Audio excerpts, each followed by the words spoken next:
বিসমিল্লাহির রহমান রহিম। আমরা জ্যামিতি অংশ মানে জ্যামিতি এই জিনিসটা নিয়ে একটু আলোচনা করব। জ্যামিতি আসলেও কি, কোথায় থেকে সৃষ্টি হয়েছে, কেন জ্যামিতি আমাদের প্রয়োজন, তো একটু বিস্তারিত একটু আলোচনা করার চেষ্টা করি। তো জ্যামিতির প্রাথমিক ধারণাটা কি, কোথায় থেকে আসছে, তো এখানে আমি একটু লিখে রাখছি যে জ্যামিতি গণিত শাস্ত্রের একটি প্রাচীন শাখা।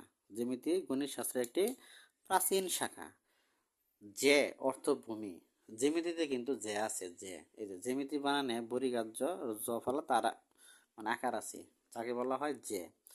যে অর্থ ভূমি আর মিতি অর্থ পরিমাপ। মিতি অর্থ কি? পরিমাপ।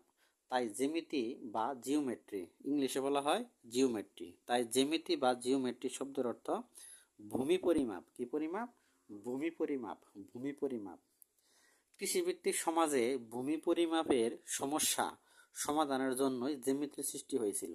কৃষিভিত্তিক সমাজ আমরা জানি, আগেকার যুগে আমাদের বহু বছর আগে প্রাচীনকালে তখন কিন্তু আমাদের এই সমাজটা কৃষিভিত্তিক সমাজ ছিল। মানে মানুষজন কৃষিকাজের উপর নির্ভরশীল ছিল। তো সেই কৃষিকাজের জন্য এই জ্যামিতির সৃষ্টি হয়েছিল। কেন? কারণ তখন সমাজের বিভিন্ন জায়গা জমি মানুষ জমি চাষ করত, যা পরিমাপ করার জন্য একটা পদ্ধতি মানুষের তখন দরকার মানে দরকার হয়েছিল। আর সেই পদ্ধতিটাই হলো যে ভূমি পরিমাপ। আর পরবর্তীতে সেটা কি হয়, মানে জ্যামিতিতে রূপ নেয়। তো সেটাই এখানে বলা হয়েছে যে কৃষিভিত্তিক সমাজে ভূমি পরিমাপের সমস্যা সমাধানের জন্যই জ্যামিতির সৃষ্টি হয়েছিল। মিশরের আলেকজান্দ্রিয়া বিশ্ববিদ্যালয়ের অধ্যাপক গ্রিক পণ্ডিত ইউক্লিড জ্যামিতিক পরিমাপ পদ্ধতির সংজ্ঞা ও প্রক্রিয়াসমূহ তার বিখ্যাত গ্রন্থ এলিমেন্টসে 13টি খণ্ডে ব্যাখ্যা করেন।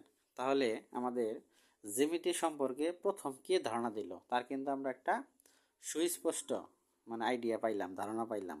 তাহলে কে ধারণা দিছে? প্রথম গ্রিক পণ্ডিত।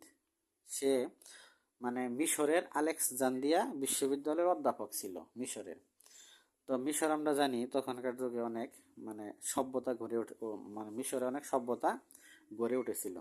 তো সেই মিশরের আলেকজান্দ্রিয়া বিশ্ববিদ্যালয়ের অধ্যাপক গ্রিক পণ্ডিত ইউক্লিড জ্যামিতিক পরিমাপ পদ্ধতির সংজ্ঞা এবং প্রক্রিয়াসমূহ, মানে জ্যামিতি কিভাবে মানুষ এটারে কিভাবে সংজ্ঞায়িত করবে এবং এটার বিভিন্ন প্রক্রিয়াসমূহ কিভাবে মানুষ ভূমি পরিমাপ করবে, তো এই সম্পর্কে সে তার একটা বিখ্যাত গ্রন্থ এলিমেন্টস নাম, এলিমেন্টসে 13টি খণ্ডে ব্যাখ্যা করেন। মানে এলিমেন্টসের খণ্ড হলো কয়টা?